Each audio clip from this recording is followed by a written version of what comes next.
On the anniversary of the 9/11 attacks, Americans and American symbols in 2 Arab countries tonight are under attack by radical Islamist forces, and someone at the American consulate in Benghazi is dead. Unclear if that We're not aware of any actionable intelligence indicating that an attack on the U.S. mission in Benghazi was planned or imminent. This is not a case of protests directed at the United States. It began spontaneously. We've seen rage and violence directed at American embassies. Sparked by this hateful video. Over an awful internet video that we had nothing to do with. Protests that arose because of the outrage over the video. This video is disgusting. Disgusting and reprehensible. Where there is an offensive video or cartoon. There was a hateful video. This is in response to a video that is offensive. You don't really believe that? Chris, absolutely I believe that, because in fact it's the case. They weren't there to demonstrate about some obscure film. As Leon Panetta said, it was obviously a terrorist attack. The government there saying that they had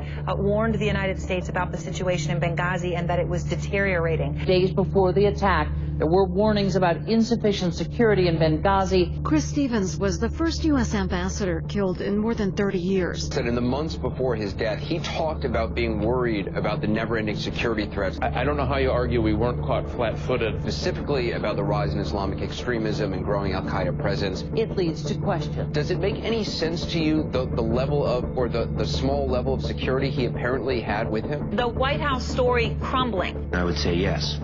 They were killed in the course of a terrorist attack. Hillary Clinton admitted that al-Qaeda was involved. It wasn't just a mob action. He said, it is self-evident that what happened in Benghazi was a terrorist attack. What happened in Benghazi was a terrorist attack. U.S. officials knew within 24 hours that this was an organized al-Qaeda attack. Which said the U.S. government knew about al-Qaeda's involvement within 24 hours of the attack. In the intelligence community, there are those who within the first 24 hours were saying this was a terrorist attack. Why did Ambassador Rice give the American people bad information? There is more proof that this was all part of an elaborate cover-up by the administration. It's either gross incompetence and negligence, or in fact they are lying. The president has a big investment in the narrative that not only is Osama dead, but al-Qaeda is finished. And some of these militias are affiliated with al-Qaeda. Al-Qaeda is very much alive. Clear that al-Qaeda is alive and well. Bin Laden dead, al-Qaeda alive.